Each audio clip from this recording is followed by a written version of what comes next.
తర్వాత శంకరులు కుమరిల భట్టుని ఉద్ధరించే ఒక ఘట్టంలోకి ప్రవేశిస్తున్నాము. అనుష్ఠితిం ద్రాగవసాయ్యవాతైః కల్హారశీతైరుపసేవ్యమానః తీరే విశశ్రామత్తమాలశాలిన్ యత్రాంతరే శ్రూయత లోకవార్త. స్నానములు ఆచరించి వారి నిత్య కర్తవ్యములన్నీ చేసుకుని పాఠము చెప్పుకుంటూ శంకరులు వారి శిష్యులు కూడా ఒక తమాల వృక్షము అన్న చోట చక్కగా విశాలమైన వృక్షము కింద సేద తీరుతూ ఉన్నారు. వారు అక్కడ కూర్చొని ఉన్నారు. అలా ఉంటూ ఉండగా ఒకానొక వార్త వీళ్ళ చెవున పడింది. అందరూ మాట్లాడుకున్నారు జనాలు అక్కడ వాళ్ళు ఏదో, అది వీళ్ళ చెవున పడింది. అది ఏమిటి అంటే గిరేరవ ప్లుత్యగతి సతామ్యః ప్రామాణ్యమాంనాయ గిరామవాదీత్ యస్య ప్రసాదాత్రిదివౌకసోపి ప్రపేదిరే ప్రాక్తన యజ్ఞ భాగాన్. వారు మాట్లాడుకునే ఒక విషయం ఎవరి గురించి అంటే కుమరిల భట్టు గురించి మాట్లాడుకుంటున్నారు. వేద మార్గంలో సజ్జనుడు, శిష్టుడు, చాలా సదాచార సంపన్నుడు, మార్గదర్శకుడైన వాడు కుమరిల భట్టు. వేదమే ప్రమాణము అని జీవితం అంతా కూడా అలా తన శ్వాసగా బ్రతుకుతున్నవాడు కుమరిల భట్టు. తన వల్లనే వేద ప్రమాణములు కూడా రక్షింపబడ్డాయి, ఆమూలాగ్రము కూడా. అయితే ఇక్కడ ఎంత విచిత్రము అంటే ఎన్ని దేవతలకి హవిస్సులు ఇచ్చాడు, ఎన్ని యజ్ఞములు చేశాడు, అసలు ఎంతమంది దేవతలను తృప్తి పొందాడో అంత గొప్పవాడు కుమరిల భట్టు అని వారి యొక్క విషయాన్ని చెప్పుకుంటూ ఉన్నారు. సోయం గురోర్మున్మథన ప్రసక్తం మహాత్తరం దోషమపాకరిష్ణు అశేష వేదార్థ విదాస్తికత్వాత్తుష్యానలం ప్రావిశదేశ ధీర. అంత గొప్ప కుమరిల భట్టు ఒకానొక సమయంలో అసలు అప్పట్లో బౌద్ధులు అసలు ఏమి చేస్తున్నారు, వీరు ఎందుకు అంత అక్కసు కక్కుతున్నారు వేదం మీద, అసలు తెలుసుకుందాము వీరి ప్రణాళిక ఏమిటి అని ఈయన కూడా ఒకానొక సమయంలో, అంటే రాజుగారి ఘట్టం దగ్గర నుంచే మనం విన్నాం ముందు అధ్యాయంలో దానికి పూర్వం గురించి చెప్తున్నారు. అలాంటి సమయాల్లో బౌద్ధుల యొక్క గురుకులానికి కూడా ఈయన వెళ్ళి ప్రచ్ఛన్న వేషంలో, అంటే మారు వేషంలో వెళ్ళి బౌద్ధ సిద్ధాంతాలు కూడా ఏం చెప్తున్నారు వింటూ ఉండేవారు. అలా విన్న పాపానికి, చూసారా, అసంప్రదాయమైన విన్న పాపానికి ఈయన ఒక భయంకరమైన ప్రాయశ్చిత కర్మని ఇప్పుడు చేసుకుంటున్నారు. ఎందుకంటే దాని మీద విశ్వాసం లేదు, ఏదో అక్కడ పాట నడుస్తుందిగా, కుబుద్ధితో వెళ్ళి అక్కడ ఏం చెప్తున్నారో వినాలి అన్నం బుద్ధితోనే విన్నారు ఈయన. అలా విన్న దోషము పోవాలి, ఎందుకు వేదాన్ని నమ్మినవారు కాబట్టి ఆయన ఏమి చేశారంటే ఊక అంటారు, ధాన్యాన్ని తీసాక పైన పొట్టు ఉంటుంది, ఆయన ఆ తీరంలో, నదీ తీరంలో కూర్చుని ఆ ఊకంతా ఒంటి వరకు ఇలా కప్పేసుకొని దానికి నిప్పు రగులుస్తారు. మండు టెండ ఉండగా అది మెల్లిగా కాలి, ఆ రవ్వలన్నీ ఒంటికి కాలి అలా ఉడికిపోయి శరీరము మెల్లిగా తగలబడిపోతుంది. అంటే ఒక గురు ద్రోహము చేస్తే అంత భయంకరమైన, ఈయన నమ్మకపోయినా కుబుద్ధితో పోయినా కూడా గురుద్రోహమే కాబట్టి అంత భయంకరమైన ప్రాయశ్చిత కర్మ చేసుకోవడానికి ఆయన సిద్ధపడ్డాడు అన్న మాట శంకరులు వారి శిష్యుల యొక్క చెవున పడింది. అయం హ్యధీతాఖిల వేద మంత్ర కూలంకషాలోడిత సర్వతంత్ర నితాంత దూరీకృత దుష్ట తంత్రస్తైర్త్రైలోక్య విభ్రామితి కీర్తియంత్ర. అసలు ఎంత గొప్పవాడు కుమారిల భట్టు. ఆ ముల్లోకంలో కూడా తనకి తెలిసిన వేదార్థములు ఎవరికీ తెలియవా అన్నట్టు అంత గొప్పగా భాషించేవాడు. వేదమును సాంగోపాంగముగా ప్రతి మూలా కూడా అవపోసన పట్టినవాడు, అంతమందిని మళ్ళీ వేద పురుషులుగా తయారు చేసినవాడు, వేదమాతను ఉద్ధరించినవాడు భారతదేశంలో. ఆయనకి సాటి ఉన్న శాస్త్రవేత్త అసలు లేనే. అలాంటి వాడు ఇలాంటి దుష్కార్యం ఎందుకు చేస్తున్నాడు? ఎంత గొప్పవాడు అంటే తర్వాతి కాలంలో ఆ కుమరిల భట్టు కూడా రాజుకి చెప్పి ఈ బౌద్ధుల యొక్క దుర్బుద్ధిని బయటపెట్టి రాజుల చేత బౌద్ధులను కూడా శిక్ష పడేలాగా చేశాడు, బౌద్ధులకు కూడా శిక్ష పడేలాగా చేశాడు. ఎంత గొప్పవాడు కుమరిల భట్టు. ఇలాంటి దుస్థితి ఎందుకు చేసుకుంటున్నాడు? మనం ఏమీ చెయ్యలేమే, ఆయనకు తెలియని ధర్మమా, ఆయనకు తెలియని శాస్త్రమా అని అందరూ వాళ్ళు చింతిస్తూ ఉన్నారు. శృత్వేతి తాం సత్వరమేష గచ్చన్యలోకయత్తం తుషరాశి సంస్థం ప్రభాకరాద్యైః ప్రతిత ప్రభావై ఉపస్థితం సాశ్రుమఖైర్వినేయైః. ఈ మాట చెవున పడిన వెంటనే శంకరులు వెంటనే అక్కడి నుండి వారి యొక్క శిష్యులని తీసుకుని కుమరిల భట్టు దగ్గరికి వెంటనే వెళ్ళాలి, ఆయన శరీరంకి ఆపద కలగకూడదు అని అనుకున్నారు. ఎందుకంటే వారితో వాదించి వారితో వార్తికాలు రాయిపియాలని కదా వీరి యొక్క మనస్సంకల్పము. అందుకని అలాగ మనము చేయకూడదు అని వెంటనే అక్కడి నుంచి వెళ్ళి తత్క్షణమే కుమరిల భట్టు ఎక్కడైతే ఆ ప్రాయశ్చిత కర్మ చేసుకుంటున్నాడో అక్కడికి వీరు బయలుదేరగా అక్కడ శిష్యులందరూ బాధపడుతూ, కుమరిల భట్టి యొక్క శిష్యులు ఏడుస్తూ గట్టిగా రోదన చేస్తూ, అయ్యో గురుదేవ, మమ్మల్ని వదిలి వెళ్ళిపోతున్నారా, ఇంత ప్రాయశ్చితం అవసరమా మీలాంటి పుణ్యాత్ములకి, వేదం పునీతుల్ని చేస్తుంది కదా, మీరు ఎందుకు ఇలాంటి యొక్క అంటే ఇంత ఘోరమైన కర్మల్లోకి దిగుతున్నారు? ఇప్పుడు అర్థమైందా కర్మకాండని ఎందుకు శంకరులు ఖండిస్తూ ఉన్నారు అంటే ఆ తీవ్ర స్థాయికి వస్తే ఇలా తయారవుతున్నారు. అంత గొప్ప కుమరిల భట్టు కూడా ఇంకా కర్మయే గొప్పది, ఆ ప్రాయశ్చితం మొదలవకపోతే ఏదో కష్టం వస్తుంది తర్వాత అన్న భ్రమకి లోనైపోతూ ఉన్నాడు. యథార్థమే తను చెప్పింది, గురువు దోషం అన్నది అంత ప్రమాదకరమే, కానీ దాన్నే పట్టుకుని ఉన్నాడు. దానికన్నా జ్ఞానం గొప్పది అని ఆయన దలచలేదు కూడా. అవతారాన్ని చాలిద్దాం అనుకున్నారు, ఆయన సంకల్పం ఆయనది అని ఈ శిష్యులు బాగా బాధపడుతూ ఉన్నారు. ధూమాయమానేన తుషానలేన సందహ్యమానేపి వపుష్యశేషే సందృశ్యమానేన ముఖేన బాష్పరీత పద్మశ్రియ మాదధానం. ఆ ఊక రాసి సన్నగా కాలుతూ ఆయన మీద పడుతూ ఆ మంటలు మెల్లిమెల్లిగా కాలుతున్నాయి. ఒకేసారి తగలబడడం వేరు, శరీరం చురుకని కాలడం, అందులో ఆ ఊక లోపల ఉండేసరికి అది ఉడికిపోతూ ఉంటుంది శరీరం. అంటే ఆ బాధ అలా ఇలా కూడా కాదు, అన్ని విధాలుగా కూడా తన శరీరాన్ని క్లేశపెడుతూ ఉన్నాడు. ఆ శరీరం చాలా అగ్ని బాధకి గురవుతూ ఉన్నది. ఎంతటి స్థితప్రజ్ఞుడైనా కూడా కుమరిల భట్టు తన యొక్క స్థితి ధ్యానంలోకి వెళ్ళిపోయాడు. తనేం బాధపడట్లేదు, తనేం కంట్లో నీళ్లు పెట్టుకోవట్లేడు. మంచి చక్కటి స్థితప్రజ్ఞ స్థితి ఆయనది, గీతలో చెప్పినట్టు. కానీ బయట చూసే శిష్యులు మటుకు కంగారు పడుతూ బాధపడుతూ ఉన్నారు, అయ్యో ఎందుకు అని. దూరే విధూతాగమపాంగ భంగ్యా తం దేశికం దృష్టి పథావతీరణం దదర్శ భట్టోజ్వలదగ్ని కల్పో జుగోపయో వేద పథం జితారిహి. అంతలోనే జ్ఞానకాంతులు ప్రకాశిస్తూ పాపములను దగ్ధము చేస్తున్నాడా అన్నంత కాంతివంతమైన పురుషుడు ఆ యతి పరమహంస శంకరాచార్యులు వారి దయతో అక్కడ దూరం నుంచి ఆ దృశ్యాన్ని చూశారు. కుమరిల భట్టు చేసుకునే ప్రాయశ్చిత కర్మను. అదృష్టపూర్వం శ్రుతపూర్వ వృత్తం దృష్ట్వాతిమోదం స జగామ భట్టః అచీకరచ్చిష్య గణైః సపర్యాము ఉపాదదే తామసి దేశికేంద్రః. శంకరుల యొక్క మహిమ గురించి పూర్వమే కుమరిల భట్టు విన్నారు. ఏవి అంటే కనకదార ఘట్టం నుంచి మొదలుకొని నర్మదా నదిని పట్టడము, వ్యాస సందర్శనం అవడం, వారు కూడా స్థితప్రజ్ఞ అవస్థలో ఉన్నవారే. ఆ జరిగినవన్నీ కూడా అంత గొప్ప విషయాలు వెంటనే మాటగా కూడా ఈయన దగ్గరికి చేరాయి. అద్వైతాన్ని ప్రతిష్టాపించారు బదరికాశ్రమం నుంచి కూడా. అప్పటికే ద్వైతుల్ని ఖండిస్తూ ఉన్నారు, మళ్ళీ జ్ఞానకాండని ప్రతిపాదిస్తున్నారు అని. అంత గొప్ప శంకరులు వచ్చారు అన్నప్పుడు అప్పుడు కళ్ళు తెరిచి చూస్తున్నాడు ఈ తపస్సులో ఉన్న కుమరిల భట్టు కూడా. శంకరులు వచ్చిన వెంటనే అప్పుడు ఒక సైగ చేయగా కుమరిల భట్టు యొక్క శిష్యులు శంకరుల్ని చక్కగా ఆహ్వానించి, ఎందుకంటే పరమహంస పరివ్రాజకాచార్యులు వారు చాలా గొప్పవారు, సాక్షాత్తు శంకరుడే, అవన్నీ విన్నవారు తెలిసిన వారే కాబట్టి మర్యాదగా శంకరుల్ని ఆహ్వానించి వారికి పూజ సేవలు చేసి చక్కగా స్వాగతాన్ని పలికారు ఈ కుమరిల భట్టి యొక్క శిష్యులు కూడా. అంటే కర్మల్లో నిష్ణాతులు కదా, అందుకని ఏది కూడా వారు విడిచిపెట్టరు.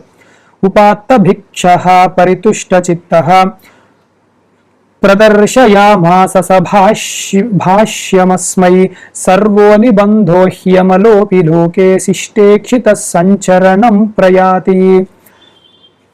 ఈ భక్తపాదులు వారి చేత ఇయ్యబడిన ఆ భిక్ష, చక్కటి మర్యాదలు అవన్నీ స్వీకరించిన శంకరాచార్యులు వారు ఎంతో ఆనందించారు. వారి వ్రాసిన భాష్యాన్ని ఒకసారి చూడవలసినదిగా ఆ కుమరిల భట్టుకి కోరుకున్నారు. అప్పుడు కుమరిల భట్టు కూడా చాలా సంతోషించి చూశారు. ఎలా చూశారంటే వారి శిష్యులు చూపెట్టారు, ఆ చేతులు ఒకటి బయట చూశారు, ఏదో ఒకలా చూశారు, లేదా మాట్లాడి వినిపించారు. ఎందుకంటే మన వాళ్ళు అసలు వదిలేసి ఇప్పుడు ఊకంతా ఎక్కడి వరకు ఉంది కదండి, ఆయన పుస్తకం ఇస్తే ఇలా పట్టుకుని చూశారు, అట్లాంటి ఆలోచనలు వస్తున్నాయి. అందుకే అలా కాకుండా చక్కగా భాష్యాన్ని పరికించారు, ఎంతో ఆనందించి అక్కడ శిష్టులైన వాళ్ళు ఇంత గొప్పగా భాష్యం ఎవరైనా రాయగలరా, ఇంతటి మర్మములన్నీ కూడా ఉన్నాయా దీంట్లో అని ఆనందించారు. దృష్ట్వా భాష్యం హృష్టచేతా కుమారః ప్రోచే వాచం శంకరం దేశికేంద్రం లోకే త్వల్పో మత్సరగ్రామశాలి సర్వజ్ఞానో నాల్పభావస్య పాత్రం అని ఆ భాష్యంని చక్కగా ఆమూలాగ్రము కూడా పరిశీలించిన వారు ఆ కుమారుల భట్టు ఎంతో సంతోషించి ఆనంద భాష్పములు కార్చి, లోకమునందు ఇంత గొప్ప భాష్యము మీరే రాయగలరు, ఇంత గొప్పగా జ్ఞానము ఉన్నదా అని ఇప్పుడు నాకు తెలుస్తుంటే నాకే అర్థమవుతుంది ఎంత అల్పబుద్ధితో అందరూ కూడా ఈ కర్మలలో ప్రవర్తిల్లుతున్నారు. అందరూ కూడా ఏదేదో జ్ఞానం వచ్చు అన్న భ్రమతో అందరినీ మోసం చేసుకుంటూ అల్పబుద్ధితో ఏది తోస్తే అది చెప్తూ ఉన్నారు. కానీ పండితులు అంటే ఎలా ఉండాలి, జ్ఞానం అంటే ఎలా ఉండాలి, దోషం లేకుండా ఒక సిద్ధాంతం ఎలా ఉండాలో నాకు ఇప్పుడు అర్థమవుతుంది. చాలా సంతోషంగా ఉన్నది అని వారు వ్యక్తపరుస్తున్నారు. అష్టౌ సహస్రాన్ని విభాంతి విద్వన్ సద్వార్తికానాం ప్రథమేత్ర భాష్యే అహం యది శ్యామగృహీత దీక్షో ధ్రువం విధాస్యే సునిబంధమస్యః. అది విని శంకరాచార్యుల వారు ఆనందించి చెప్తున్నారు కుమరిల భట్టుతో, నాయన నీవు చాలా మహాత్ముడివి, చాలా గొప్పవాడివి. నేను నా భాష్యానికి ఈ వార్తికములు రాయాలి ఎవరైనా అని అనుకున్నప్పుడు నీవే నా మనస్సులో స్ఫురించావు కాబట్టి నీవు చక్కగా ఇది నీకు అర్థమైంది, నచ్చింది, రమణీయంగా ఉన్నది అన్న భావన ఉండి ఉంటే దీనికి వార్తికములు మీరు రాయవలసినది అని నేను కోరుకుంటున్నాను అని ఓ మాట చెప్పారు. అది విన్న కుమరిల భట్టు ఏమన్నారు అంటే, నాకు ఎంతో మహద్భాగ్యము, ఇంత గొప్ప భాష్యానికి వార్తికములు రాసే ఒక అవకాశం స్వయంగా మీరే ఇస్తున్నా అంటే చాలా సంతోషమే. అసలు దీనిలో ఉన్న లోతు ఎలా ఉందంటే, అష్టౌ సహస్రాన్ని విభాంతి విద్వన్ అంటే ఈ భాష్యమునికి వార్తికాలు రాయాలంటే కనీసం 8,000 శ్లోకముల రూపంలో రాయాలి. అంత డెప్త్ ఉన్నది, అంత లోతైన విషయం ఉన్నది భాష్యంలో. అందుకు సమయం పడుతుంది. కానీ నేను ఇప్పుడు ప్రాయశ్చిత కర్మలో కూర్చున్నాను కాబట్టి నేను ఆ పని పెట్టుకోలేను. ఇదేంటంటే ఇవాళ రేపు అయిపోయేది కాదు. ప్రాయశ్చితం ఇంకా కొనసాగాల్సిందే. శరీరం అయిపోతుంది, అందులో సగం కాలిపోయింది ఈ శరీరము. అందుకని నేను మళ్ళీ లేవలేను కాబట్టి కొంచెం నేను చింతిస్తున్నాను. శంకర, నీవు చెప్పిన విషయం నాకు సమ్మతమే, కానీ ఇప్పుడు నా శరీరం ఆ పరిస్థితిలో లేదు, అన్యథా భావించద్దు అని చెప్పారు. భవాదృశాం దర్శనమేవ లోకే విశేషతోస్మిన్ సమయే దురాపం పురార్జితైః పుణ్యచయైః కథంచిత్ త్వమధ్యమే దృష్టిపథం గతో భూః. ఎన్నో చక్కటి సత్కర్మలు ఇవన్నీ చేశాను. వేద మార్గముని నాకు తోచేంత వరకు పునరుద్ధరణ చేశాను.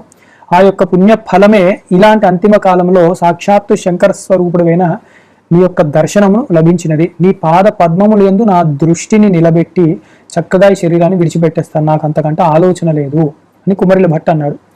చూసా, కుమరిల భట్టు కూడా ఆ విన్న విషయం బట్టి గౌరవాన్ని మర్యాదను పెంచుకుని, అలాగే ఆ భాష్యాన్ని చూసిన కుమరిల భట్టు ఎంతో సంతోషించి అంగీకరించాడు, చాలా గొప్పది అని. అదే అనేది అప్పట్లో సిద్ధాంతం వరకే ఉండేది తప్ప వ్యక్తిగతమైన విరోధాలుగా లేవు. అంత కుమరిల భట్టు కూడా చాలా సంతోషంగా చెప్పాడు ఈ మాట. నన్ను ఇంకా విడిచిపెట్టేస్తాను శరీరం, మీరు అలాగే ఉండండి, చక్కగా మీ పాద పద్మములను దృష్టి పెట్టి నేను విడిచిపెడతాను. అసార సంసార పయోధి మధ్యే నిమజ్జతాం సద్భిరుదార వృత్తైః భవాదృశైః సంగతిరేవ సాధ్యా నాన్యస్తదుత్తార విధావుపాయః. ఈ సంసారము అన్నది అసలు సారము లేని మహాసముద్రము వంటిది. దీనిలో ఎవడన్నా ములిగినా కూడా వాడు ఓ పట్టాన పైకి లేవడు. అలాగ చావు రాదు, పుట్టుక రాదు. అంటే చావు పుట్టుకల్లోనే తిరుగుతూ ఉంటాడు. ఎప్పుడు ఆ సుఖము సంతోషం అన్నది ఉండదు. ఆ జనన మరణ చక్రాల్లోనే తిరుగుతూ ఉంటాడు. కాబట్టి ఈ శరీరం వల్ల ఇంకా నాకు అవసరము అన్న భావన పూర్తిగా పోయింది శంకర. అందుకే నీవు అనుమతిస్తే నేను విడిచిపెట్టేస్తాను శరీరము. అందుకని మరి నేను పనిలో ఉన్నానండి మీరు వెళ్ళిపోని అనుకోదు కదా. అతిథి వచ్చారు, అక్కడ సాక్షాత్తు నారాయణ స్వరూపము, సాక్షాత్తు శివుడే. అందుకని వారిని కూడా ఇలా మర్యాదగా మాట్లాడుతున్నారు. వారి అందు కూడా మర్యాదగా మాట్లాడుతున్నారు. చిరం దిదృక్షే భగవంతమిత్థం త్వమద్య మే దృష్టిపథం గతో భూః న్యహ్యత్ర సంసార పథే నరాణాం స్వేచ్ఛా విధేయోభిమతేన యోగః. చక్కటి యోగ మార్గములో నేను ఈ శరీరాన్ని విడిచిపెట్టేస్తాను, అది చాలు నాకు. నా కోరికలన్నీ కూడా మీ యొక్క దర్శనము కలగాలి అని మనసులో అనుకుంటున్నాను. ఆ కోరికలు నెరవేరాయి, ఇంతకంటా నాకు వేరేది అవసరం లేదు. ఈశ్వరుడు ఉన్నాడు, అదే నిదర్శనం. ఆ వేద పురుషుడు మీ యొక్క స్వరూపంలో నాకు దర్శనం ఇచ్చాడు కాబట్టి ఇంకా ఇంతకంటా ఎవరికైనా ఈ లోకంలో ఏదైనా మంచి జరగాలి, ఇంకా జరగాలి అనుకోవడం అది మూర్ఖత్వమే అవుతుంది. యునక్తి కాల క్వచిదిష్ట వస్తునా క్వచిత్ త్వరిష్టేన చ నీచ వస్తునా తథైవ సంయోజ్య వియోజయస్త్యసౌ సుఖాసుఖే కాలకృతే ప్రవేద్మతః. కాలము చాలా విచిత్రమైనది, అందుకని దీన్ని ఎవరు దాటలేరు. ఎందుకు అంటే ఒకప్పుడు ఏదో ఒక దాని గురించి మనం కావాలనుకుంటాము, అది ఇష్టంగా ఉంటుంది ఒకప్పుడు. అదే వస్తువు తర్వాతి కాలంలో అనిష్టంగా తయారవుతుంది మనకి.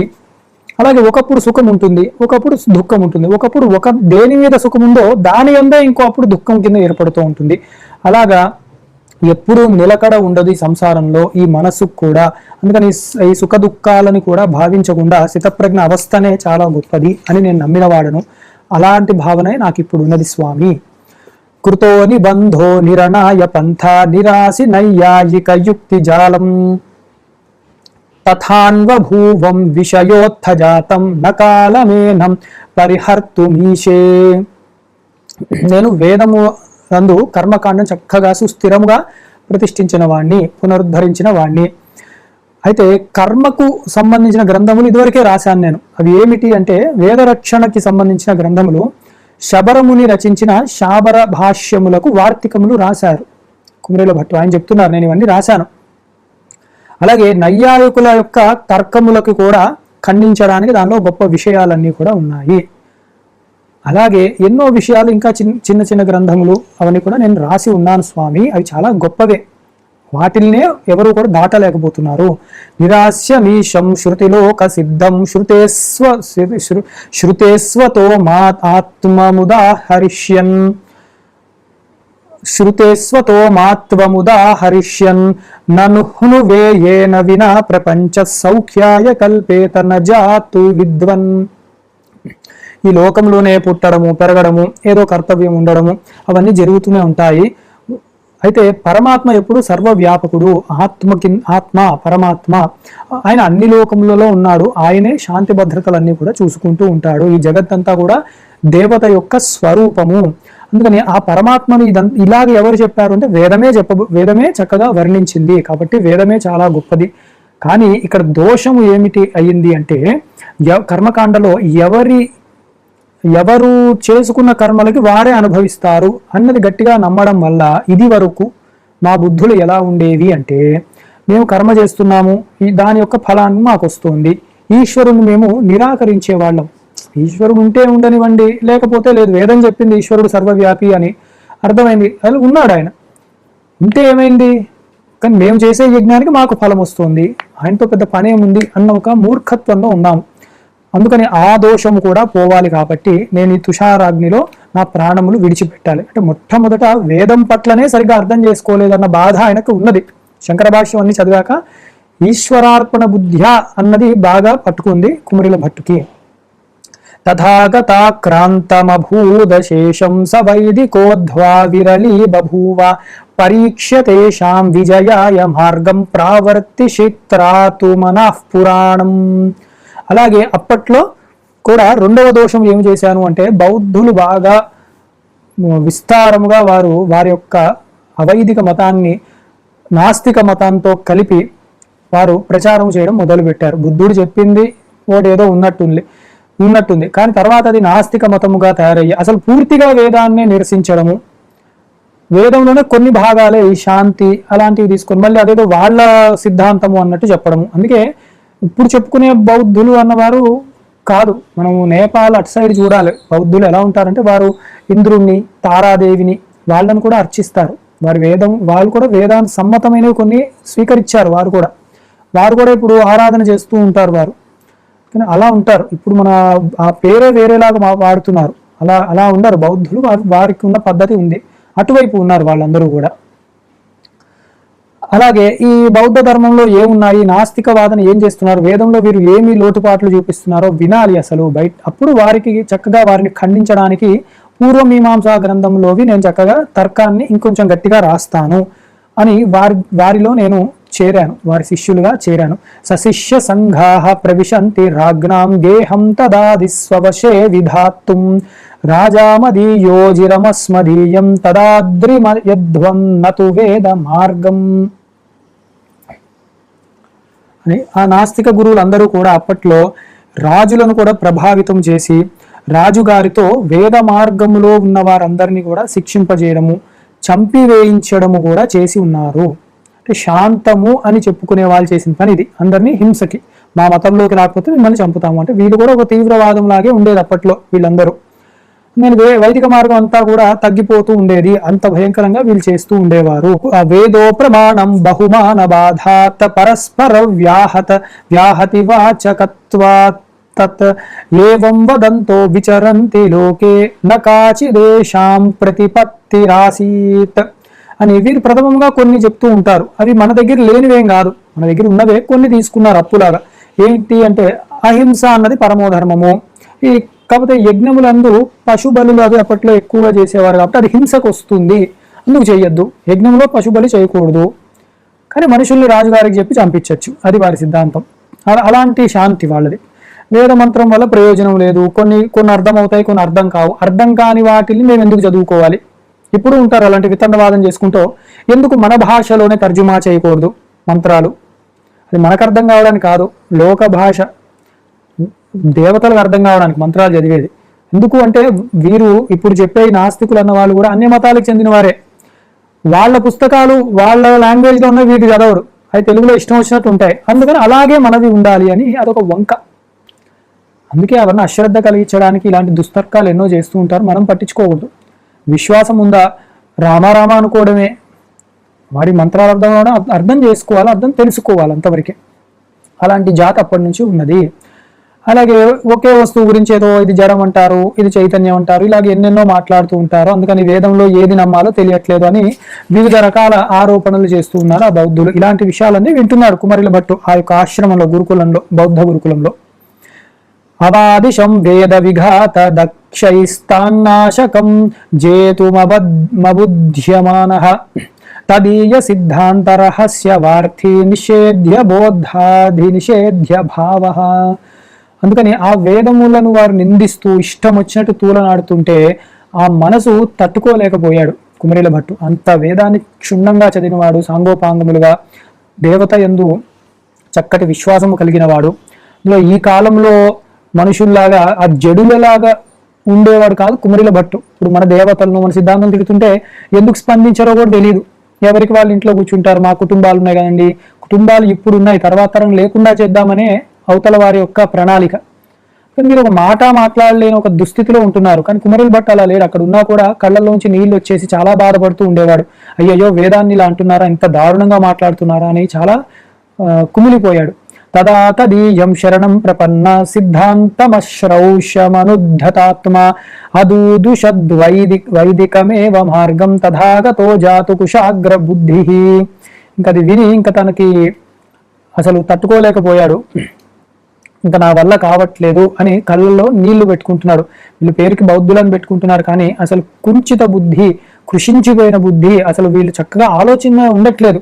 మేము అని ఒక పరిధి గీసుకొని దీని బయటవన్నీ మావి కాదు, ఏదో ఒకటి బలవంతంగా దానిలో వంకలు పెట్టడం మొదలు పెట్టారు. వీళ్ళల్లో ఎవరు కలిసిపోయారు అంటే ఇప్పుడు ఈ నాస్తికులు, చార్వాకులు, అలాంటి వాళ్ళందరూ కూడా తయారైపోయి ఒక గుంపుగా తయారయ్యారు. చూసారా, అది ఇప్పుడు గురించి చెప్తున్నారా అప్పుడు గురించి చెప్తున్నారా అన్నట్లు ఉంటుంది. అంటే ఎప్పుడూ కూడా మన శత్రువుకి శత్రువు మిత్రుడు అన్నట్లు వీళ్ళకేం సిద్ధాంతం పడదు, ఈ నాస్తికుడికి, బౌద్ధుడికి, చారువాకులకి. అయినా కూడా వీరందరికీ వేదం అంటే పడదు కాబట్టి వీళ్ళందరూ ఒక గుమ్ముగూడారు.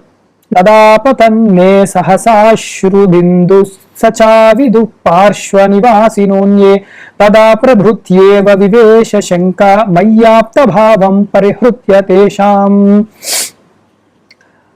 ఇవన్నీ వింటూ ఇంత దుర్మార్గాలు చూస్తూ కుమరిల భట్టు అనుకోకుండా కళ్ళల్లో నీళ్లు పెట్టేసుకుని చూస్తూ ఉన్నాడు. కోపం వచ్చి మొహం ఎర్రగా అయిపోయి, ఇంత దారుణంగా మాట్లాడుతున్నారు, ఎంత ఘోరమా అంటే వారి గురుకులాల పేరులో అక్కడ వారి సిద్ధాంతం చెప్పుకోవడం చేతకాక వేదాన్ని దూషిస్తున్నారు. అందుకు అవి చూసి తట్టుకోలేకపోయాడు, బాధపడ్డాడు కుమరిల భట్టు. వెంటనే అక్కడ ఉన్న గురువులు, ఆచార్యులు అనలేము, ఆ బౌద్ధ గురువులు, నాస్తిక గురువులు వారు చూసి వీడెందుకు ఇంతగా బాధపడుతున్నాడు, కొంపతీసి మనవాడు కాదా, ఎవరైనా వేషం వేసుకొని కూర్చున్నాడా, వీడేమైనా ఆస్తికుడు అంటే వేదాన్ని నమ్మేవాడు అని. అస్థి అని ఉన్నది, వేదం ఉన్నది, పరలోకం ఉన్నది, దేవత ఉన్నది, కర్మలు ఉన్నవి, ఇది నమ్మేవాళ్ళని ఆస్తికుడు అంటారు. వీటిలో ఏ ఒకటి మేము నమ్మకపోయినా వాడు నాస్తికుడు అయిపోతూ ఉంటాడు. ఒక్కసారిగా వీరందరూ చూశారు, వాడెవరో కనుక్కోండి, వాడెవరో పట్టుకోండి, ఎందుకు బాధపడుతున్నాడు వేదాన్ని దూషిస్తుంటే అని. విపక్షపాఠీ బలవాన్ ద్విజాతి ప్రత్యాదర్శనమస్మదీయం ఉచ్చాటనీయ కథమప్యుపాయైర్నైత్యాదృశస్థాపయితుం హి యోగ్యః. వెంటనే వారు గమనిస్తూ ఉన్నారు 10 రోజులు మెల్లిగా, అంటే వీరుగా మాట్లాడుకుంటున్నారు అతని మీద ఒక కన్నేసి ఉంచండి అని. వీళ్ళు పకడ్బందీగా చూస్తూ ఉన్నారు, ఎక్కడి నుంచి వస్తున్నాడు, ఎక్కడ వెళ్తున్నాడు, ఇంటికి వెళ్ళాక ఇతను ఏం చేస్తున్నాడు అంటే వీళ్ళు చెప్పినవన్నీ ఈ అవైదికమైన ఉన్నాయో అవి పక్కన పెట్టుకుని వాటిని ఖండిస్తూ పుస్తకాలు రాస్తూ కూర్చున్నాడు ఈయన. అలా చేస్తున్నాడు. ఇవన్నీ రాజుగారికి చెప్తూ మళ్ళీ ఫలానా వాడు ఒకడు ఉన్నాడు, సరిగ్గా మనం ఇతని యొక్క దుర్బుద్ధి కనుక్కుని ఈయన వేదాన్ని నమ్మిన వాడే అయితే రాజుగారికి చెప్పి ఇన్ని కూడా సంహరింపజేద్దాము అని అంతవరకు కూడా పన్నాగము చేశారు ఈ నాస్తికులు, ఆ బౌద్ధులు. సమ్మంత్ర్య చేత్తం కృత నిశ్చయాస్తే ఏ చాపరే హింసనవాదశీలాః వ్యపాతయన్నుచ్ఛతరాత్ ప్రమత్తం మాయగ్ర సౌధాద్వినిపాత భీరుం. అప్పుడు వారు ఏం చేశారు అంటే ఆ నాస్తికులందరూ కలిసి, ఒక రకంగా వీళ్ళందరూ నాస్తికులే, వేదాన్ని నమ్మట్లేరు అంటే వీరందరూ ఒక వారి యొక్క గురుకులం పై పెద్ద భవనం అది, ఆ భవనం పైనుంచి ఈ కుమరుల భట్టును అందరూ కూడా పట్టేసుకొని అంటే దాడి చేశారు, మూకుమ్మడిగా దాడి చేసి పట్టుకొని ఆ పైనకి తీసుకువెళ్ళిపోయే భవనం అక్కడ నుంచి తోసేశారు ఆయన్ని. అది వాళ్ళు చేసేది. చంపిద్దాము అన్నారు మొట్టమొదట. అసలు వీళ్ళ సిద్ధాంతం ఏమిటి? అహింస, సామాజిక వర్గాలందరూ బాగుపడాలి, ఇది. తర్వాత ఏం చేశారు, వీడికి ఎలాగైనా శిక్ష వేయాలి అని ఒక నిఘా వేసి రాజుతో చెప్పి చంపిద్దాము, వాడు అంతవరకు రాగలే, మనమే చంపేద్దాము, అది అన్నమాట వారి సిద్ధాంతంలో గొప్పది. అలా పైకి తీసుకెళ్లి తోసేశారు వాళ్ళు.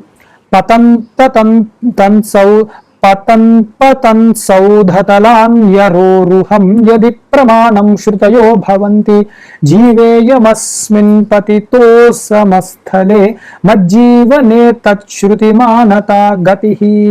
వెంటనే ఆయన ఇప్పుడు ఆ పడుతూ ఉండగా ఒకసారి మేలుకుని ఒకటే మాట అన్నాడు, వేదం అన్నది జ్ఞాన రాశి, నేను వేదమే స్వతః ప్రమాణము అని నమ్మినవాడను, వేదమాతనే నిజమైతే నన్ను రక్షింపుగాక అన్నాడు అని అప్పుడు కింద పడ్డాడు. అంత పై భవనం నుంచి పడగా శరీరానికి ఏమీ పెద్దగా దెబ్బ తాగలేదు కానీ ఒక కన్ను పోయింది ఆయనకి.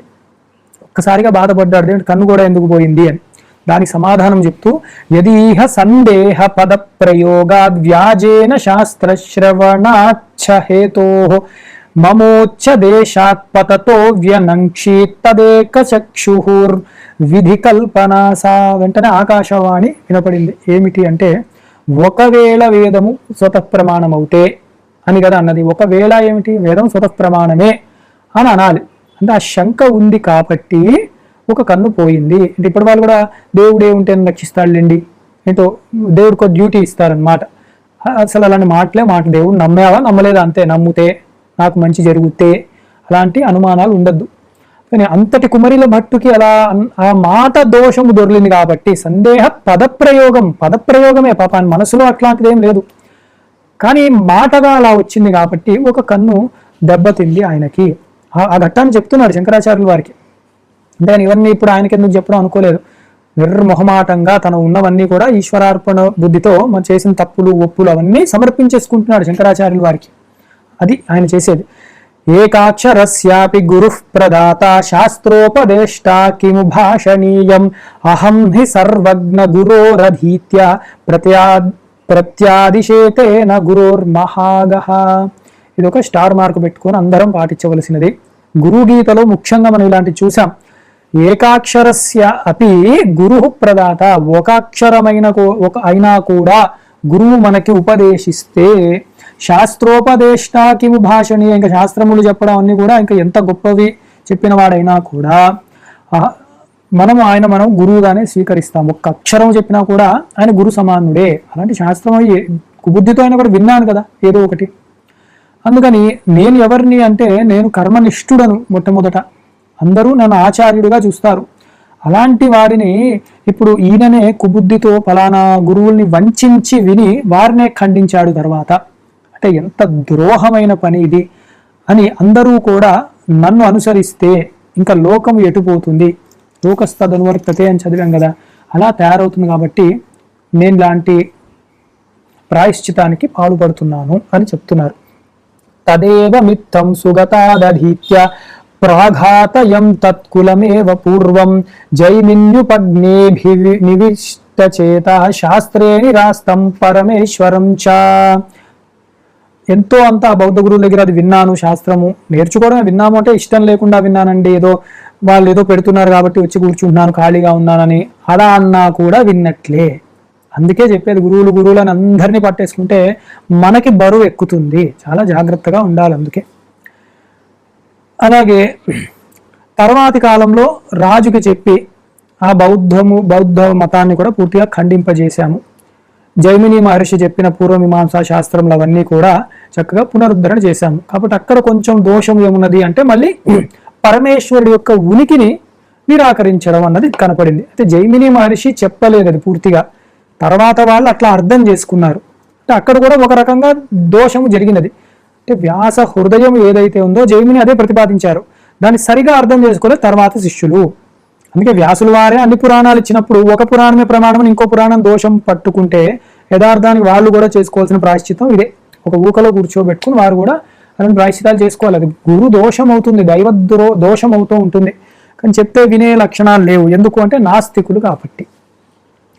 దోషద్వయస్యాస్య చికీర్షురర్హన్యధోతి తాం నిష్కృతిమాశ్రయాసం ప్రావిక్షమేషా పునరుక్తభూత జాతా భవత్పాద నిరీక్షణేన. అందుకే నేను ఇంకా నిర్ణయించుకున్నాను, తెలుసో తెలియకో ఇలా కొన్ని గురువుల పట్ల దోషాలు జరిగాయి. ఒకరు నాస్తిక గురువే కానీ అది జరిగింది, ఒకరు మా గురువే జైమిని గారు, వారు ఒకటి చెప్పారు, కొంత మేము ఇలాగా సమ్మతం కానిది ఈ ఈశ్వరుడు లేడు అన్న భావనలోకి వెళ్ళిపోయాము, అది దోషమే అయినది. అందుకే ఇలాంటి 2-3 దోషాలు చేసి ఉన్నాను కాబట్టి నాకు ఇదే ప్రాయశ్చితము. కాబట్టి మీ దివ్యమైన పాదములను నేను నా హృదయంలో స్మరించుకుంటూ నాకు ఏ నరకయాతనలు రాకుండా చక్కటి ఉత్తమ లోకాలు రావాలి అన్న ఉద్దేశంతోనే నేను ఈ ప్రాయశ్చితాన్ని చేసుకుంటున్నాను అని ఆయన తన యొక్క మనసులోనే చెప్పేశారు. భాష్యం ప్రణీతం భవతేతి యోగినాకర్ణ్య తత్రాపి విధాయ వృత్తిం యశోధి గచ్చేయమితి స్మ వాంఛా స్థితా పురా సంప్రతి కిం తదుక్త్యా. జైమిని కర్మ సూత్రములన్నీ ఇచ్చారు. అలాగే శాబరి ముని రాసిన వాటికి కూడా భాష్యాన్ని వార్తికలు కూడా చక్కగా రాసి ఉన్నారు ఈ కుమరిల భట్టు.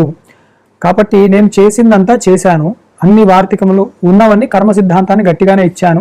ఇప్పుడు అవన్నీ కూడా కొన్ని సరిగ్గా ఉన్నాయా లేదా నాకు ఇప్పుడు అనుమానం వస్తుంది, ఎందుకంటే నా బుద్ధితో రాశాను నేను. అక్కడ ఈశ్వరుడు యొక్క ప్రతిపాదన సరిగ్గా ఉన్నదా లేదా అన్నది ఇప్పుడు భయం వేస్తుంది నాకు. అందుకని అవి ఒకసారి చూడాలి. కాబట్టి నాకు అలా చూసుకున్నా ఏమో దుర్గతి పడుతుందేమో అని కొంచెం మళ్ళీ చింత ఉన్నది. కాబట్టి నన్ను ఇట్లా వదిలేని ప్రాయశ్చిత కర్మలో ఇవన్నీ కూడా పోతాయి దోషాలు. చూసారా, తొందరపడి ఏదైనా గబుక్కున పుస్తకం రాసేసి సిద్ధాంతాన్ని రాసి తర్వాత ఇప్పుడో 70 ఏళ్ళు. ఒక మూర్ఖుడు ఈ మధ్య చెప్పారు, నాస్తికుట్ట కమ్యూనిస్ట్ వాడు 50 ఏళ్ళు అందరినీ దూషించుకుంటూ తిట్టుకుంటూ మొన్న సడన్ గా ఎందుకో 70 ఏళ్ళకి రియలైజ్ అయ్యి గుడిని చుట్టూ తిరుగుతూ కనపడ్డాడు. ఇప్పుడు వాడు 50 ఏళ్ళు చేసిన నష్టం అంతా ఇంత లేదు, ఇప్పుడు ప్రాయశ్చితం చేసుకుంటా అన్నాడు. లోకంలో ఆ విషయం ప్రచారం అయిపోయింది. అలా ఈ మధ్య చూశాను నేను ఆ న్యూస్. అలాగా దారుణమైన వాళ్ళు ఉంటారు. ఆ భయం పట్టుకుంది నేను ప్రాయశ్చితం చేసుకుంటా అంటున్నారు. అందుకే ఈ మండలం కుమరులు బట్టి చాలా గట్టివాడు కాబట్టి నేను ప్రాయశ్చితమే చేసుకుంటాను అని నిర్ణయించుకున్నాడు. జానే భవంతమహమార్య జనార్ధ జాత అద్వైత రక్షణ కృతే విహితావతారం ప్రాగేవ చేన్నయన వర్తుమ కృతార్థమేత్థాః పాపక్షయాయ బత నే ఏదృశ్యమాచరిష్యం. హే వేదాంత జ్ఞాని శంకర, నీవు వేదములను శాస్త్రములు అన్నీ ఉద్ధరించగలవు, ఈ ద్వైతాన్ని కూడా ఎలాగో ఖండించేస్తున్నావు నీవు. పెద్ద నేను రాయాలా అన్నది ఏమీ లేదు, అంత చిన్న వయసులోనే ఇంత సాధించిన వాడవు, అన్నీ నీవు చేసుకోగలవు. కొంచెం ముందర ఏదైనా వస్తే ఇంకొంచెం చక్కగా నీ దర్శన భాగ్యం అయ్యేది, అప్పుడు ఏమైనా నా ఉద్దేశం మారేదేమో తెలియదు. కానీ ఇప్పటికీ శరీరము పూర్తిగా పోయే అవస్థలోనే ఉన్నది. కాబట్టి దీన్ని ఇంకా మళ్ళీ కాపాడడం అన్నది అది జరిగేది కాదు. నీ పాదపద్మముల యందే నా మనస్సును లగ్నం చేయాలి, అలాగే మీరు ఆశీర్వదించండి అని ఆ పరమహంస పరివిరాజకులైన జగద్గురు శంకరాచార్యుల వారిని వేడుకుంటున్నారు కుమరిల భట్టు. ప్రాయోధునా తదుభయ ప్రభవాఘ శాంత్యై ప్రావిక్షమార్యతుషపావకమాత్తదీక్షః భాగ్యం న మే జనిహిషాభర భాష్యవత్వాద్భాష్యేపి కించన విలిఖ్య యశోధిగంతుం అని ఏం చేశారు అంటే, ఆ మంటల మధ్యలో ఉన్న ఆ కుమరిల భట్టు దాన్ని ఇంకా విరమించుకోవాలి నీవు అని శంకరాచార్యుల వారు ఆదేశించారు. లేదు లేదు, నువ్వు ఆపేసే, నీ ప్రాయశ్చితం ఆపేసి బయటికి వచ్చేసే, నీవు ఏది చేసినా కూడా కష్టము ఏమీ లేదు, అందుకని నీవు బ్రహ్మజ్ఞానాన్ని పొందాలి అని కూడా శంకరులు చెప్తున్నారు. కానీ ఈయన వినట్లేరు. లేదు లేదు, నేను మటుకు ఇది ఇంకా విరమించుకోవాలని అనుకోవట్లేదు స్వామి, ఈ భాష్యంలో రాసంగా వేటిల్లో ఏ దోషం ఉన్నాయో తెలియదు కాబట్టి నేను విరమించుకోదలుచుకోలేదు అని. శంకరులు మటుకు తను ఉద్ధరించాలి, ఇంకా ఆ కర్మ మౌఢ్యం నుంచి బయటికి లాగాలనే చూస్తున్నారు. కానీ తను చాలా గట్టిగా నిర్ణయించుకొని కూర్చున్నాడు. అందుకని నేను ఇంకా ఈ సమయంలో బ్రహ్మజ్ఞానం వస్తుందా జ్ఞానం వస్తుందా నాకు తెలియట్లేదు, నేను నమ్మిన కనీసం ఈ కర్మనన్నా కొనసాగిచ్చేస్తాను అని అంటున్నాడు ఈయన. ఇద్దరు కొంచెం మాట్లాడుకుంటున్నారు అట్లా. ఇత్యూచి వాంసమథ భట్ట కుమారిలం తమీషద్వికర్ సర్వ ముఖాంబుజ మాహమౌని. ఇత్యూచి వాంసమథ భట్ట కుమారిలం తమీషద్విక సర్వ ముఖాంబుజ మహామౌని. శ్రుత్యర్థ కర్మ విముఖాన్ సుగతాన్ నిహంతుం జాతం గుహం భువి భవంతమహం తు జానే. ఆ విధంగా శంకరాచార్యుల వారితో ఆయన మాట్లాడుతూ ఉండగా శంకరాచార్యుల వారు చాలా సంతోషించి అంటున్నారు, నాయన భట్టపద, నీవు అసలు ఆలోచించకు, అంతటి వేద స్మరణ నిరంతరం చేసేవాడికి నీకు ఎప్పుడూ పాపము నీ దరిదాపున చేరదు, ఎప్పుడు చేసినా కూడా పాపం తత్క్షణమే భస్మం అయిపోయి ఉంటుంది. కానీ నీవు అసలు ఈ అనుమానం పెట్టుకోకు, నీకేదో పాపాత్ముడవు, నీకేదో అయ్యింది అని అనుకోకు. శివుడి యొక్క ఆజ్ఞ మేరకు సాక్షాత్తు షణ్ముఖుడే సుబ్రహ్మణ్యుడే నీ అవతారంలో వచ్చి ఉన్నాడు కాబట్టి, అందుకే నీకొక మార్గనిర్దేశం చెప్పబడి ఉన్నది కాబట్టి దానికి తగ్గట్టే నీవు ప్రవర్తించావు, నువ్వు కర్మకాండను చక్కగా సుస్థిరముగా ప్రతిష్ఠించావు కాబట్టి నీవు అనుమానం పెట్టుకోకు నాయన, నీవు ఇది విరమించుకోవలసినదని శంకరులు కూడా ఆ దైవ రహస్యాన్ని చెప్పి ఉన్నారు. సంభావనాపి భవనో నహి పాతకస్య సత్యం వ్రతం చరసి సజ్జన శిక్షణాయ ఉజ్జీవయామి కరకాంభుకణోక్షణేన భాష్యేపి మే రచయ వార్తికమంగ భవ్యం. నీవు పవిత్రుడివే నాయన, నీకు ఏ పాపం కూడా అంటదు. నేను ఇప్పుడు నా శక్తితో నిన్ను చక్కగా ఉజ్జీవింపజేస్తాను, ఆ శరీరం కూడా ఇదివరకటి కన్నా గొప్ప తేజస్సుతో ఉండేలాగా చేయగలను నేను. అందుకని నాకు మటుకు నీవే వార్తికములు రాయాలి, నీ భాష్యములు నేను చూశాను చక్కగా ఉన్నాయి, నిజానికి దోషములు లేవు, దాంట్లో నీకు కంగారు పడవలసిన అవసరము లేదు. కాబట్టి నీ శరీరం కాలిపోయింది అన్న భ్రమకి అంటే ఆ కంగారు పడుతున్నావు కాబట్టి నేను ఉజ్జీవింపజేస్తాను, చక్కగా నీవు నాకు భాష్యము రాసిపెట్టు అని శంకరులు మళ్ళీ చెప్పారు. శంకరుల యొక్క శక్తి తెలిసిందే కుమరిల భట్టుకి. ఇత్యూచి వాంసం విబుధావతంసం సధర్మ విద్బ్రహ్మ విదాం వరేణ్యం విద్యాధన శాంతి ధనాగ్రగణ్యం సప్రశ్రయం వాచమువాచ భూయః అని చక్కగా శాంతముగా మాట్లాడిన మాటలు అవన్నీ విన్నవారు వారు ఆ శంకరుల మాటలు వింటూ కూడా కుమరిల భట్టు చాలా సంతోషించి చేతులు అంటే దండం పెట్టి మనస వాచ కర్మనే దండం పెట్టి మళ్ళీ చెప్తున్నారు. నార్హామి శుద్ధమపి లోక విరుద్ధ కృత్యం కర్తుం మయీడ్యమహితోక్తిర్యం తవార్హ ఆజానతోతి కుటిలేపి జనే మహాంతస్త్వారోపయంతి హి గుణం ధనుషీవ శూరాః. పూజనీయుడైన గురువరేణ్య శంకరాచార్య, మీరన్నది యథార్థమే, మీరంత సామర్థ్యం కలిగిన వారే, అంతటి నర్మదా నదిని పట్టిన వారు, సాక్షాత్తు శ్రీ మహాలక్ష్మి యొక్క అనుగ్రహాన్ని శ్రీ మహావిష్ణువు యొక్క అనుగ్రహాన్ని పొందిన వారే. వ్యాస సందర్శనమైంది, శివుడి సందర్శనమైంది, మీరు చేయగలరు. కానీ మీరు నా యందు దయ ఉంచి నాకు దీని అందే నిష్ట ఉన్నది కాబట్టి నేను ఇలాగే నా శరీరాన్ని విడిచిపెడదామని నేను నిర్ణయించుకున్నాను స్వామి, అందుకని మీరు నన్ను అనుమతి ఇచ్చి నన్ను విడిచిపెట్టేయండి అని చెప్తున్నారు. ఇక్కడ మనం అర్థం చేసుకోవాల్సింది ఏమిటి, శంకరులు బోధ చెయ్యలేక కాదు జ్ఞానాన్ని, కానీ గీతా ప్రమాణం తెలిసిన వారికి తెలుస్తుంది. నా బుద్ధి భేదం జనయేత్ అజ్ఞాన కర్మ సంగినాం.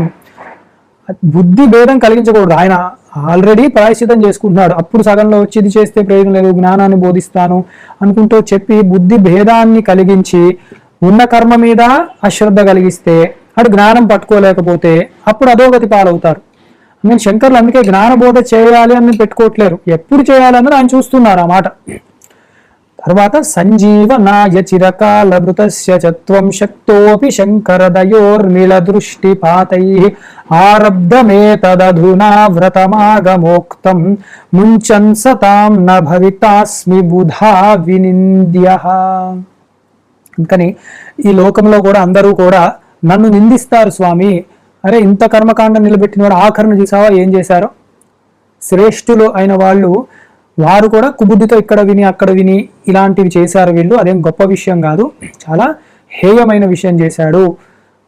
ఆయన బాగానే బ్రతికేశాడు, మిగతా వాళ్ళు చూసారు ఇప్పుడు ఏం చేయాలో తెలియట్లేదు, ఇప్పుడు ఆయన గురువు అనాలా అని చెప్పి అలా అందరూ నన్ను నిందిస్తారు. నాకు ఆ ఆత్మాభిమానం కలిగిన వాడని స్వామి, అందుకని వేద విరుద్ధమైనవి నేను చేశాను ఇలాంటి 2-3 పనులు, కాబట్టి నేను ప్రాయశ్చితమే చేస్తాను, దయచేసి నన్ను క్షమించవాలి, ఇన్నిసార్లు మీరు అడుగుతున్నా కాదు అంటున్నందుకు అని. జానేత వాహం భగవన్ ప్రభావం సంహృత్య భూతాని పునర్యథావత్ స్రష్టుం సమర్థోసి తథా విధో మాముజ్జీవయేచ్ఛేదిహ కిం విచిత్రం. అయినా మీ దివ్య దర్శనం అయ్యాక ఇంకా నాకు ఏ సంకల్పములు మటుకు ఉంటాయి, ఈ పని చేయాలి ఆ పని చేయాలి అని, నాకు అట్లా ఏదీ లేదు. కాబట్టి నేనేదో ఇంకా బ్రతకాలి అన్నది నాకేమీ లేదు స్వామి, మీరు యొక్క అనుగ్రహంతో క్షణంలో మీరు నన్ను మళ్ళీ బ్రతికించగలరు, కానీ నాకు సంకల్పములు లేవు. ఇప్పుడు చక్కటి మంచి ప్రశాంత చిత్తాన్ని పొందినది మీ యొక్క దర్శనంతో. నాభ్యుత్సహే కింతు యతి క్షితీంద్ర సంకల్పితం హాతుమిదం వ్యక్తాగ్ర్యం తత్తారకం దేశికవర్యమహ్యమాదిశ్య తద్బ్రహ్మ కృతార్థమేథా. ఇది ఒకటి అద్భుతమైనది. ఇంకా నన్ను పరిశుద్ధునుగా చెయ్యాలి అంటే ఇది ఎలాగా అంటే, నన్ను నేనే పరిశుద్ధిని చేసుకోవాలని ఎన్నో ఆగమ శాస్త్రములు ఇవన్నీ చదువుకున్నాను, నేను వేదములు అవన్నీ క్షుణ్ణంగా చూసుకున్నాను. ఏమి చేస్తే ఇప్పుడు నేను చేసిన గురువు దోషములు అవన్నీ పోతాయి, సరిగ్గా మా గురువు గారు చెప్పినవి కూడా అర్థం చేసుకోకుండా ఉన్న విషయాలన్నీ కూడా ఆ పాపాల నుండి బయటపడతాను, ఇప్పుడు నేను ఆ పాపాలు తొలగిపోయి ఈ శరీరం విడిచిపెట్టే ఉత్తమ లోకాలకి వెళ్తాను అని నేను తలుచుకుంటూ ఉండగా నాకు ఈ యొక్క ప్రాయశ్చితం కనపడింది. అందుకు నేను దీని ఎందుకు శ్రద్ధ పెట్టి నేను దీన్ని చేస్తున్నాను స్వామి. నాకు ఇప్పుడు అసలు భయం లేదు, ఎందుకంటే ఒకప్పుడు ఏమో కర్మ సరిగ్గా చేస్తామో త్రికరణ శుద్ధిగా చేయాలి అని కొంచెం అనుమానం ఎవరికైనా ఉంటుంది, కర్మ చేసే వాళ్ళకు కూడా. కానీ ఒక విషయం నాకు ఇప్పుడు గుర్తొచ్చింది, తారకం దేశికవర్య మహ్యం అంటే ఎప్పుడు కూడా కాశీ అన్న మహాక్షేత్రంలో చనిపోతే ఎవరన్నా శరీరం విడిచిపెడుతుండగా సాక్షాత్తు ఆ శంకరుడే వచ్చి తారక మంత్రాన్ని ఉపదేశిస్తూ ఉంటారు. అలాంటిది నేను ఇప్పుడు చనిపోయే అవస్థలో ఉండగా చక్కగా ఆ శంకరుడికి అభిన్న స్వరూపమైన మీరే ఇక్కడికి వచ్చారు, అంతకంటే ఏం కావాల్సిన ఈ సమయంలో నాకు కావాల్సింది బ్రహ్మోపదేశము మాత్రమే, అందుకు నాకు బ్రహ్మోపదేశాన్నే చేయవలసినదిగా కోరుతున్నాను అని అన్నారు. అయంచ పంథా యదితే ప్రకాశ్య సుధీశ్వరో మండన మిశ్ర శర్మ దిగంత విశ్రాంత యశ విజేయో యస్మింజితే సర్వమిదం జితం స్యాత్. ఎంత గొప్ప మాట చూడండి, యస్మింజితే సర్వమిదం జితం స్యాత్ అంట. అంటే చెప్తున్నాడు ఇప్పుడు శంకరుల పని కూడా అవ్వాలి కదా, ఈయన గురువు తుల్యులుగా నాకు బ్రహ్మోపదేశం చేయండి ఇవన్నీ అంటున్నాడు కుమరిల భట్టు. కానీ శంకరులు వచ్చిన పని మరి అవ్వాలి, అది దైవ కార్యం కూడా. ఆ భాష్యానికి చక్కటి వార్తికములు రావాలి, జ్ఞానకాండ ముందు సుస్థిరం అవ్వాలి. సాక్షాత్ కుమరిల భట్టే అంత జ్ఞానకాండని కర్మకాండను ప్రబోధించిన వాడు ఇప్పుడు శంకరుల యొక్క ఉపదేశాన్ని విని జ్ఞానకాండ దానికన్నా ఉత్తమమైందని చెప్తే అది చక్కగా సరళముగా అందరికీ కూడా వ్యాపింపబడుతుంది ఆ జ్ఞానకాండ. కానీ ఇప్పుడు ఆ పని కూడా ఆగిపోతుంది. నేను బ్రహ్మోపదేశం చెయ్యడం పెద్ద విషయం కాదు, సాక్షాత్ శంకరుడే కాబట్టి ఆయన అనుగ్రహంతో జ్ఞానాన్ని ఇవ్వచ్చు, కానీ ఈ పని ఆగిపోతుంది అని కూడా తను గురు దేవుల అంటే గురువుని ఉపదేశం చేయండి అని అడిగారు. గురువు గారికి భిక్షకి లేదా గురుగారికి దక్షిణగా ఇవ్వాలి అని చెప్పి తను ఏమంటున్నాడు, నా శిష్యుడే స్వామి మండన మిశ్రుడు ఒక ఆయన ఉన్నాడు, తను నన్ను మించిపోయాడు కర్మకాండలో, అసలు ఎంత మొండి పట్టుదలతో ఉంటాడు అంటే ఇంకా తనతో వాదనలోకి ఎవ్వరూ దిగలేరు. యస్మింజితే సర్వమిదం జితం స్యాత్, ఆయన ఒక్కడిని కనుక మీరు చేరుకొని ఓడించగలిగితే వాదనలో, అంటే ఇప్పుడు ఎలా ఉన్నా అంటే నా శిష్యుడు నేనే వెళ్ళి సాక్షాత్ నాయన ఇది కొంచెం సవరించుకో అంటే ఆయన నేను గురువుగా వింటాడేమో కానీ ఆయన నమ్మిన సిద్ధాంతాన్ని ఇంకా ఆయన వదులుకోడు, అంత గట్టిగా కర్మఠుడైపోయి ఉన్నాడు. అందుకని ఆయన్ని కనుక నువ్వు ఇప్పుడు కనుక మండన మిశ్రుడిని జయిస్తే అందరినీ జయించినట్టే. ఇంకా నిన్న చెప్పాం కదా మనము ప్రధాన మల్ల నిబర్హణ న్యాయం అంటే ఫస్ట్ ప్రైజ్లో ఉన్నవాడిని ఓడిస్తే ఫస్ట్ లెవెల్లో ఉన్నవాడిని ఆటోమేటిక్గా ఫస్ట్ వచ్చేస్తారు. అంటే ఆయన ఇప్పుడు గొప్పవాడు, ఆయన్ని గెలిచాక ఆయనతో వార్తికంలో రాయించుకుంటే, ఎందుకంటే ఆయనకి చాలా గొప్ప పాండిత్యం ఉంది, ఇంకా బాగా రాయగలడు అని చెప్పారు. సదా వదన్ యోగ పదంచ సాంప్రతం స విశ్వరూపః ప్రథితో మహీతలే మహాగృహీ వైదిక కర్మ తత్పరః ప్రవృత్తి శాస్త్రే నిరతస్సు కర్మఠః. విశ్వరూపుడు అన్న నామముతో ప్రఖ్యాతిగాంచిన వాడు ఆ మండన మిశ్రుడు. గొప్ప ఈ భూమండలం మొత్తం కూడా చాలా కీర్తిని గాంచినాడు అతి చిన్న వయసులోనే. అతను ప్రవృత్తి శాస్త్రే అంటే కర్మకాండ యందు చాలా నిష్ణాతుడు. నిరతస్సు కర్మఠ కానీ కర్మఠుడు అయిపోయాడు. కర్మలే కర్మలే కర్మలే అని. ఆయన కనుక కర్మ కన్నా గొప్పది ఉన్నదని చెప్తే ఆయన ఊరుకోడు. సన్యాసులు కనపడితే ఎందుకు కర్మ సన్యాసం చేసిన వాళ్ళు కదా, కర్మ సన్యాసం అంటేనే కర్మ సన్యాసం చేసిన వాళ్ళు. అందుకని వాళ్ళని చూసినా ఆయన కోపం వస్తుంది. ఉపనిషత్తుల్ని నమ్మడు, జ్ఞానాన్ని చెప్తున్నాయి కాబట్టి. కానీ అలా ఉంటాడు నా శిష్యుడు అని ముందే చెప్తున్నారు శంకరులకి. నివృత్తి శాస్త్రేణ కృతాదర స్వయం కేనాప్యుపాయేన వశం సనీయతాం వశం గతే తత్ర భవేన్ మనోరథస్తదంతికం గచ్చతు మాచిరం భవాన్. చాలా గొప్ప కర్మఠుడైన మండన మిశ్రుడు ఆయన ఎప్పుడూ మోక్షమే గొప్పది, మోక్షమే ఎలా వస్తుంది, కర్మల ద్వారానే వస్తుంది ముక్తి. అంతేగాని జ్ఞాన విచారణ ఏవో చదువుకోవాలి మననం చేయాలి ఇవి ఆయన చెవున పడనే పడవు. అందుకని ఎట్లాగైనా కూడా ఆయన్ని కనుక నీవు ఒప్పించగలిగితే అతి త్వరగా నీవు అనుకున్న సంకల్పం నెరవేరుతుంది. కాబట్టి గురువరేణ్య శంకరాచార్య మీరు మండన మిశ్రుడి దగ్గరికి వెళ్ళి మీరు తన్ని వాదనలో ఓడించవలసినదిగా నా ప్రార్థన. అంటే గురువు గారే తన శిష్యుడికి కూడా జ్ఞానాన్ని బోధించమని చెప్తున్నారు. ఓడించడం అక్కడ ముఖ్య ఉద్దేశం కాదు. మండన మిశ్రుడిని తెలుసుకున్నాడు గురువు, మరి శిష్యుడు అలా ఉండిపోతే ఎలాగా? అందుకని దయచేసి మీరే దగ్గరగా ఉండి ఆరిపోయే దీపాన్ని కాపాడడం కన్నా వెలుగుతున్న దీపాన్ని కాపాడుకోవడం నయం. అంత గొప్ప ఉద్దేశించి కుమరిల భట్ అందుకే మనస్సు తెలుసుకోవాలి, క్యారెక్టర్ని తెలుసుకోవాలి. అందుకని ఆయనకి నేర్పించి శిష్యుడిగా తీసుకుని మీరు నా ద్వారా ఏది చేయించాలనుకున్నారో తను రాసి పెడతాడు. ఎందుకంటే గురువు శిష్యుడు అభేదము కాబట్టి అని అద్భుతంగా ఆ మాటలు చెప్పారు. ఉంబేక ఇత్యభిహితస్య హితస్య లోకైరుండేతి బాంధవజనైరభిధీయమాన హేతోః కుతశ్చిదిహ వాక్సురుషాభిషప్త దుర్వాససాజని వధూర్భయ భారతీవ. ఆయన ఎంత బలమైన వాడు ఆయన నమ్మిన సిద్ధాంతాల్లో అంటే తనకు అసలు ఒక బిరుదు కూడా ఉంది, ఉంబేకుడు అంటారు ఆయన్ని. అంటే చాలా గట్టివాడు, ఛేదించడానికి వీలు లేనివాడు. ఆయన భార్య ఉన్నది, ఆవిడ పేరు ఉంబ. అంటే అంత జ్ఞానములో ఆయనకి సమానముగా ఉంటది. ఆవిడనే ఉభయ భారతి అంటారు. వీరి యొక్క వృత్తాంతము తెలిసినదే, అందరికీ కూడా చెప్తూ ఉంటారు. దుర్వాసుడి యొక్క శాపవశాత్తు ఆ సాక్షాత్తు చతుర్ముఖ బ్రహ్మగారు సరస్వతియే వీరి రూపంలో వచ్చారు. అందుకే ఈయన పేరు అక్కడున్న విశ్వరూపుడనే అంటున్నారు. ఆవిడ పేరు ఉభయ భారతి.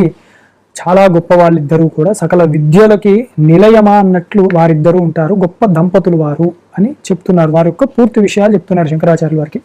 సర్వాసు శాస్త్ర సరణీషు స విశ్వరూపో మత్తోధిక ప్రియతమశ్చ మదాశ్రవేషు తత్ప్రేయసీం శమధనేంద్ర విధాయ సాక్ష్యే వాదే విజిత్య తమిమం వశగం విధేహి.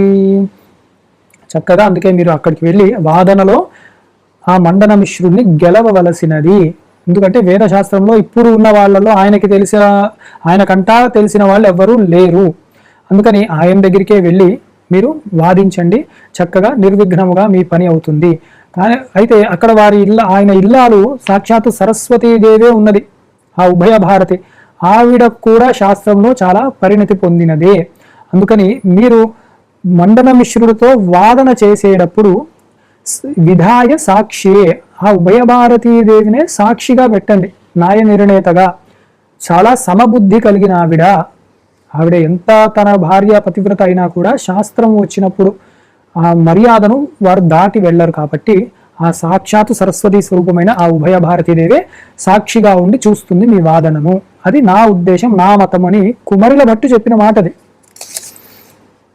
తేనైవ తావక కృతిష్వపి వార్తికాని కర్మంది వర్యతమకారయమా విలంబం త్వం విశ్వనాథ ఇవ మే సమయే సమాగా తత్తారకం సముపదిశ్య కృతార్థయేథాః. హే యతివరేణ్య, మీరు అలాగే మండన మిశ్రుని జయించాక మీ భాష్యములకు చక్కగా ఆయన వార్తికములు రాస్తాడు. నాకు నమ్మకం ఉన్నది, మీరు దానిలో ఇంకా సంశయించేది లేదు. నేను కూడా చాలా శాంతిని పొందాను. మీరు వచ్చిన పని కూడా అయినది. ఇలాగా ఏదో ఒక మార్గం నేను చూపెట్టగలిగాను కాబట్టి ఒక శిష్యుడిగా అలా గురుదక్షిణగా మీకు ఈ విషయాన్ని మీకు చెప్పాను. మీరు సాక్షాత్తు కాశీ విశ్వనాథుడే, అక్కడి నుంచే వస్తున్నారు కాబట్టి. అలాగే శంకరుడే, అది అందరికీ లోకంలో అప్పటికే తెలిసిపోయినది. నన్ను మటుకు ఈ సంసార బంధముల నుంచి విడతీయడానికి, నేను కృతార్థునవ్వడానికి నాకు బ్రహ్మోపదేశము చేయవలసినది. తారక మంత్రాన్ని ఉపదేశిస్తే మీ మాటగా ఆ బ్రహ్మమునే స్మరిస్తూ, అంటే సర్వవ్యాపకమైన బ్రహ్మమునే స్మరిస్తూ, ఉపనిషత్ ప్రతిపాదం మంత్రమైన తత్వమసి, అహం బ్రహ్మాస్మి లాంటి తత్వాన్ని నేను విచారణ చేస్తూ ఈ శేషము కూడా విడిచిపెట్టేస్తాను స్వామి, దయచేసి అది నన్ను అనుగ్రహించండి. చూసారా, గురుదక్షిణ ఇచ్చాక మళ్ళీ తనకు కావాల్సింది. ఆ శైలి ఎంత బాగుందో చూడండి. ఆ కావ్యంలో కూడా మనం ఇవన్నీ నేర్చుకోవాలి. అందుకే ముందు నా పని అయితే చూద్దాం, గురుగారికి ఇది ఇద్దాము, లేకపోతే ఏదో ఒకటి చూద్దాంలే, ఇట్లాంటి వాళ్ళు కాదు వాళ్ళు అప్పట్లో వాళ్ళు. కానీ అంత గొప్పగా బ్రహ్మ విద్యని కోరుకున్నాడు. అలాగే ఆ ప్రణవము లేదా ప్రణవార్థము అది బ్రహ్మమే కదా. ఓం ఇత్యేత్ అక్షరం బ్రహ్మ అన్నారు కదా. దాన్నే ఉపదేశించమని ప్రార్థించగా, వేదం దీనికి తెలుసు కానీ ఉపదేశం కావాలి. నిర్వ్యాజ కారుణ్య ముహూర్త మాత్రత్వయా భావ్యమహం తు యావత్ యోగీంద్ర హృత్పంకజ భాగ్యమే తత్యజామ్యసూన్ రూపమవేక్షమాణః అని ఈ ముహూర్త కాలంలో చక్కగా ఎదుట ఉన్న ఆ శంకరుల్ని తన యొక్క హృదయంలో అలా స్మరిస్తూ ఆయన ఈ మీరు చెప్పే బ్రహ్మముని, ఆ పదార్థముని విచారిస్తూ, నేను ఈ శరీరాన్ని విడిచిపెట్టేస్తాను స్వామి, దయచేసి నాకు అనుగ్రహించవలసినది. ఇంకా అంటే తత్క్షణము ఇంకా ఉండను. ఆ జ్ఞాన ఉపదేశం అవ్వడంతోనే, సాక్షాత్తు శంకరులు ఉపదేశించాక ఇంకా ప్రారంభం కూడా ఏం మిగులుతుంది, ఆయనకి అయిపోతుంది. తత్క్షణం అన్ని భస్మం అయిపోతాయి, అన్ని కర్మలు, అన్ని గట్టిగా నమ్మినవాడు అని ప్రార్థించగా, ఇత్యూచి వాంసమిమమిద్ధ సుఖ ప్రకాశం బ్రహ్మోపదిశ్య బహిరంతరపాస్తమోహం తన్వందయా నిధిరసౌ తరసాభ్రమార్గ శ్రీమండనస్య నిలయం స ఇయేష గంతుం. కుమరిల భట్టి యొక్క ప్రార్థనను ఆలకించిన జగద్గురు శంకరాచార్యులు వారు చాలా సంతోషించి వారిని ఆశీర్వదించి అనుగ్రహింపదలిచి ప్రణవ ఉపదేశాన్ని చేశారు, బ్రహ్మోపదేశాన్ని చేశారు. దానివల్ల కుమరిల భట్టు చక్కగా ఆనందంతో ఆ బ్రహ్మ రసానుభావాన్ని స్వాత్మానుసంధానము చేసుకుంటూ వెంటనే తను అలాగా సమాధి చిత్తుడైపోయి ఆ శేషాన్ని అలా ఉంచేశాడు. తను ఇప్పుడు ఆ శరీరంతో తాదాత్మ్యం లేదు, ఆయనకి విడివడిపోయాడు. ఆయన కూడా సర్వదా వ్యాపించిపోయిన అనంత బ్రహ్మతత్వములో నిధిధ్యాసనలో ఉండిపోయాడు మండన మిశ్రుడు. తర్వాత వెంటనే శంకరాచార్యులు వారు ఆకాశ మార్గములో మండన మిశ్రుడు ఇంటికి వెళ్ళాలని నిర్ణయించుకున్నారు. అథగిరముపసంహృత్యాదరా భట్టపాద శమధనపతినాసౌ బోధితాద్వైత తత్వః ప్రశమితమమత సంస్తత్ ప్రసాదేన సద్యో విదళదఖిల బంధో వైష్ణవం ధామపేదే అని ఆ బ్రహ్మతత్వముని చక్కగా ఆనందిస్తూ ఉన్న ఆ కుమరుల భట్టు దానినే మననము చేసుకుంటూ వైష్ణవధామము అంటే ఏంటి, సర్వదా వ్యాపించిపోయిన బ్రహ్మతత్వంలో తను లీనమైపోయి ఎంతో సంతోషముగా ఆనందమే తాను అయిపోయి ఆ అద్వైత అనుభూతిలో ఆయన శేష జీవితాన్ని విడిచిపెట్టేశాడు. అంటే ఆ శరీరాన్ని విడిచిపెట్టి అద్వైత భావంలో ఆయన ఉండిపోయాడు. అది ఈయన తన శంకరులు ఆ శిష్యులందరూ ఆకాశ మార్గంలో మండన మిశ్రుడిని చేరుకోవాలి, తక్షణమే వారు బయలుదేరిపోయారు. ఇది శ్రీ మాధవీయే తద్వ్యాస సందర్శన చిత్రగః సంక్షేప శంకరజయే సర్గోసౌ సప్తమో భవత్. వ్యాస సందర్శనము ముఖ్యముగా చెప్పబడిన ఈ సప్తమ సర్గము. అలాగే ఈ కుమరుల భట్టి ఘట్టము కూడా మనం ఇక్కడ ఈ 7వ సర్గలో గురువు యొక్క అనుగ్రహంతో పూర్ణము చేసుకున్నాము.